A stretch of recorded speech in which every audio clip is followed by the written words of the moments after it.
প্রত্যেকটা ওয়াইফকে বলবো, যদি আপনি আপনার স্বামীর সঙ্গে আজীবন কাটাতে চান, যদি আপনি চান যে আপনার হাজবেন্ড আপনাকে আজীবন ভালোবাসুক, আমি আপনাকে 5টা পয়েন্ট বলছি।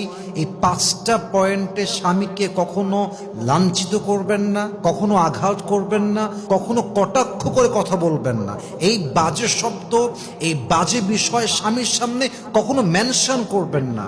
নাম্বার 1, একজন ওয়াইফ হিসেবে কখনো আপনি আপনার স্বামীর ফাইন্যান্সিয়াল স্ট্যাটাস অর্থাৎ অর্থনৈতিক অবস্থান নিয়ে যেই মেয়ে স্বামীকে কটাক্ষ করে, বিশ্বাস রাখেন সেই মেয়েকে কখনো তার স্বামী কলিজার থেকে, মন থেকে ভালোবাসতে পারে না। ঠিক কিনা বলেন?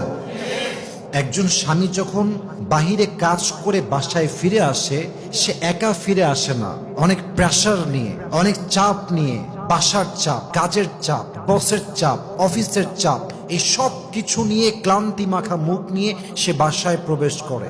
আর আপনি এসে শুরু করলেন, তোমার ইনকাম এত কম কেন? এই কয় টাকা দিয়ে আমরা চলবো কেমনে? ট্যুর করবো কেমনে? ওইটা কিনবো কেমনে? এই শখ পূরণ হবে কেমনে? What is this? What is this behavior? You should support him from your heart. আপনি বলেন যে যান, আপনি বসেন, আপনার কি লাগবে আমাকে বলেন, একটু পানি দেন, যত্ন নেন, ভালোবাসা দেন।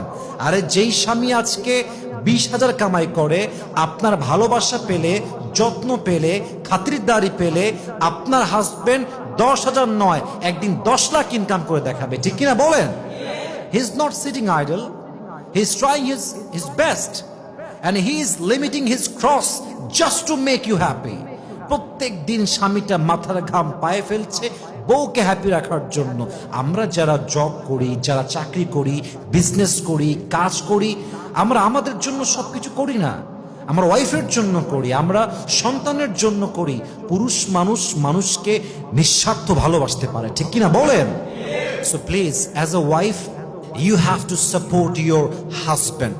স্বামীকে কখনো তার অর্থনৈতিক অবস্থান দিয়ে কটাক্ষ করতে যাবেন না। আল্লাহর হাবিব সাল্লাল্লাহু আলাইহি ওয়াসাল্লাম বলেছেন, যেই স্ত্রীর মুখের কথায় স্বামী অসন্তুষ্ট, আল্লাহর জান্নাত তার জন্য হারাম। নাউজুবিল্লাহ বলেন সবাই।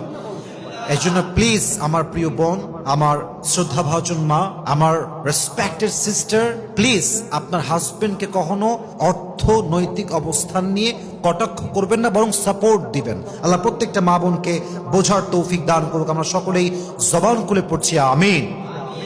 2 নাম্বার, আপনার স্বামীকে কখনো তার অভ্যেস নিয়ে, তার ড্রেস নিয়ে, তার চলাফেরা নিয়ে তুচ্ছ তাচ্ছিল্য করে কথা বলবেন না। মনে করেন যে আপনার হাজবেন্ড